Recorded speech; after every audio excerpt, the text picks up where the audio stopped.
Hi students, நம்ம பார்க்கக்கூடிய இந்த ப்ராப்ளம் differentiation ஃபங்க்ஷனுக்கு ஒரு பெஸ்ட் எக்ஸாம்பிளாக இருக்கக்கூடிய ஒரு problem. The displacement x of a particle depends on time t according to the relation x equal to 3 minus 5t plus 2t squared, where t is in seconds and x in meters.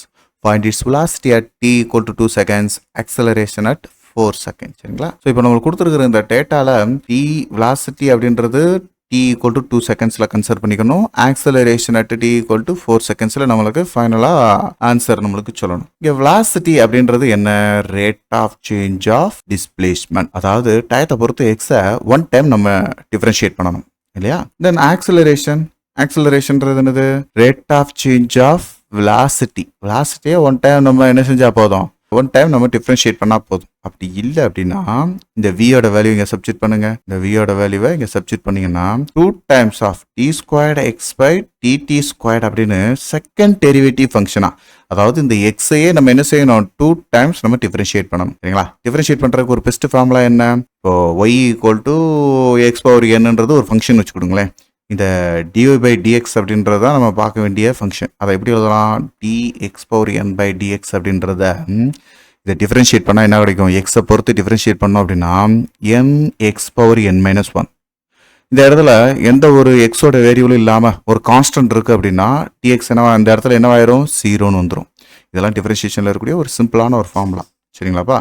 So இந்த எக்ஸுக்கு பதிலாக in case ஒரு number இருக்குன்னு வச்சுக்கோங்க, ஏதோ ஒரு 2ன்னு ஒரு number இருக்குன்னு வச்சுக்கோங்க. இந்த இடத்துல எக்ஸ் இல்லை. ஸோ எக்ஸ் இல்லாத பட்சத்தில் இந்த இடத்த என்ன செஞ்சுக்கணும்? இது நம்பர் 2ன்னு கிடையாது, ஏதோ ஒரு கான்ஸ்டன்ட் வேல்யூ சின்னு வச்சுக்கோங்க. எக்ஸோட வேரியபிள் எதுவுமே இல்லை. அப்போ இந்த இடத்துல ஏதாவது ஒரு பவர் இருந்துச்சுன்னா பவரை இங்கே போட்டு எக்ஸ் பவர் n மைனஸ் 1ன்னு போடலாம். இப்போ இந்த இடத்துல எக்ஸ் என்னவா இருக்கு? இந்த இடத்துல எக்ஸ் ஆல்ரெடி என்னவா இருக்கு? எக்ஸ் ஆல்ரெடி 0வா இருக்கு. அப்போது இந்த இடத்துல n வந்து அப்போ என்னவாயிருச்சு? 0ன்னு இருக்கு. அப்போ இந்த 0வை நம்ம ப்ராடக்ட் பண்ணி கொண்டு வரும்போது 0 எக்ஸ் அப்படின்னு நம்ம கொண்டு வந்தோம்னா இந்த டேம் என்னவாயிடும்? 0 தானே? சரிங்களா? புரியுதுங்களா? இந்த டேர்மில் பவர் நம்ம என்ன செய்கிறோம்? ப்ராடக்ட் பண்ண கீழே கொண்டு வரும்போது இந்த டேர்ம் 0 ஆயிடும். ஸோ கான்ஸ்டன்ட்னு வந்துட்டாலே நீங்கள் என்ன செஞ்சுருங்க? 0 போட்டுருங்க. சரியா? ஸோ இப்போ நம்ம என்ன செய்ய போகிறோம்? எக்ஸ் வேல்யூ கொடுத்துருக்குறாங்க. X equal to 3 minus 5t plus 2t ஸ்கொயர்னு கொடுத்துருக்குறாங்க.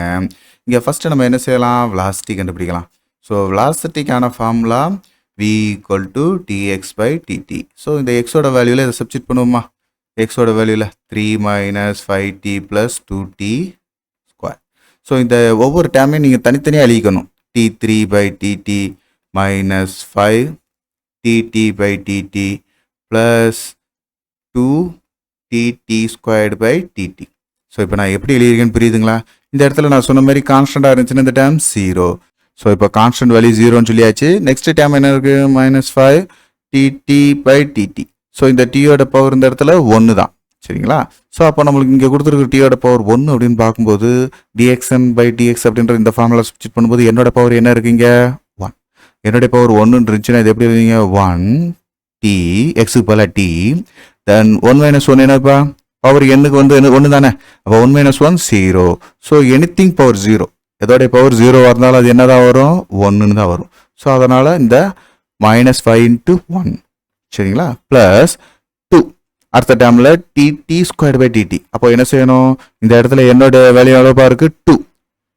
இந்த எக்ஸோட பவர் என்னன்றதுக்கும் டீயோட பவர் இங்கே 2ன்றதுக்கும் கம்பேர் பண்ணணும் இந்த ஃபார்முலாவில்.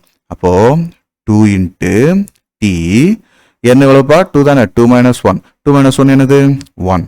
ஸோ அப்போது 2 இன்ட்டு டி பவர் 1. ஸோ அதனால் 2t அப்படின்றத இங்கே சப்ஸ்டிட் பண்ணணும். மறக்காமல் இந்த டேமை மல்டிபிள் பண்ண தெரியணும். சரிங்களா? ஸோ இப்போ இங்கே வெலாசிட்டி என்ன கொடுத்துருக்காங்க? t ஈக்குவல் டு 2 seconds கொடுத்துருக்குறாங்க. அப்போ மைனஸ் 5 ப்ளஸ் 4t. இந்த டீயோட வேல்யூவில் 2 சப்ஸ்டிட் பண்ணுங்க. டீயோட வேல்யூவில் 2 சப்ஸ்டிட் பண்ணுங்க. மைனஸ் 5 ப்ளஸ் 8 அப்போ எவ்வளோ வரும்? 3. ஸோ அப்போது velocity at t equal to 2 secondsல 3 மீட்டர் பர் செகண்ட். சரிங்களாப்பா? ஆக்சிலரேஷன் அதேமாரி சொல்லணும்னா a equal to dv by dt. சரிங்களா? Rate of change of velocity. So இப்போ வெலாசிட்டியில் நம்மளுக்கு கிடைச்ச இந்த ஃபார்முலா இருக்குது பார்த்தீங்களா? இந்த ஃபார்முலா இந்த வேல்யூவே நம்ம என்ன செஞ்சிடலாம்? டேரெக்டாக இங்கே சப்ஸ்டிட் பண்ணிக்கலாம். ஸோ அப்போது d பை dt இன்ட்டு வெலாசிட்டியோட value minus 5 plus 4t. So நம்மளுக்கு ஏற்கனவே இங்கே சிம்பிளிஃபை பண்ணும்ல, அதே போல் தான் மைனஸ் d5 பை dt அப்படின்றதையும் ப்ளஸ் 4 இன்ட்டு dt பை dtன்னு எடுத்துக்கிடும். சரிங்களா? இந்த இடத்துல என்ன செஞ்சுருக்கேன், கான்ஸ்டன்ட் வேல்யூ வெளியே வச்சு எடுத்திருக்கேன். ஸோ இந்த கான்ஸ்டன்ட் வேல்யூ மட்டும் இருந்துச்சுன்னா இந்த டேம் என்னவாயிரும், 0 ஆயிரும்.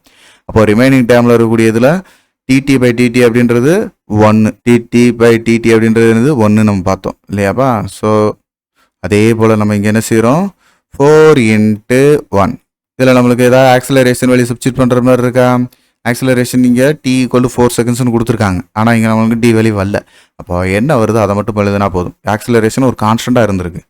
டைம் t 1 செகண்ட்ஸ்லையும் சரி, 2 செகண்ட்ஸ்லையும் சரி, 3 செகண்ட்ஸ், 4 செகண்ட்ஸ், எவ்ரிதிங் எல்லா செகண்ட்ஸ்லையும் நம்மளுக்கு ஆக்சிலரேஷன் எப்படி இருந்திருக்கு, சேமாக கான்ஸ்டண்ட்டாக இருந்திருக்கு. ஸோ இது ஒரு கான்ஸ்டன்ட் ஆக்சிலரேஷன் வேணால் புரிஞ்சுக்கலாம். ஒரு கிராஃப்லாம் வரைஞ்சி பார்த்தோம் அப்படின்னோம்னா ஆக்சிலரேஷன் எப்படி இருந்திருக்கு, ஃபஸ்ட்டு செகண்டுக்கு, தேர்ட் செகண்டுக்கு, ஃபோர்த் செகண்டுக்கு எல்லாத்துக்குமே எல்லா டைமும் ஃபஸ்ட் செகண்ட்லேருந்து ஸ்டார்டிங்லேருந்தே ஒரு கான்ஸ்டண்ட்டாக 4 m/s² தான் இருந்திருக்கு ஆக்சிலரேஷன். சரிங்களாப்பா? இதை தான் இங்கே நம்மளுக்கு என்ன செய்கிறோம், இந்த இடத்துல நம்ம தெரிஞ்சுக்கணும். சரிங்களாப்பா? ஸோ இதெல்லாம் ஜஸ்ட் ஒரு 1 மார்க்கில் சால்வ் பண்ண வேண்டியது. அதனால் இது என்ன செய்யணும், திரும்ப திரும்ப திரும்ப இந்த டெரிவேஷன்ஸ் எல்லாத்தையும் சால்வ் பண்ணி பழகிக்கிட்டீங்க அப்படின்னா எந்த ஒரு கன்ஃபியூஷனும் இல்லாமல் கரெக்டாக மல்டிபிள் பண்ணி நீங்கள் எழுதும்போது கரெக்டாக சப்ஸ்டிட் பண்ணி நீங்கள் சால்வ் பண்ணீங்க அப்படின்னா கரெக்டான ஆன்சரே கொண்டு வந்துடலாம். புரிஞ்சுங்களா? இந்த வீடியோ உங்கள் எல்லாருக்கும் பயனுள்ளதாக இருக்கும்னு நான் நம்புகிறேன். உங்களுக்கு இது ரொம்ப ஈஸியாக இருந்துச்சு அப்படின்னா மறக்காமல் லைக் பண்ணுங்கள். நம்ம மிஸ்டர் ஃபிசிக்ஸ் சேனலை சப்ஸ்கிரைப் பண்ணுங்கள். உங்களுடைய நண்பர்களுக்கும் ஷேர் பண்ணுங்கள். நம்மளுடைய தொடர்ந்து எல்லா வீடியோக்களும் உங்களுக்கு வரணும் அப்படின்னா நம்ம நோட்டிஃபிகேஷனில் ஆல் அப்படின்ற ஆப்ஷனோட கிளிக் பண்ணுங்கள். தேங்க்யூ.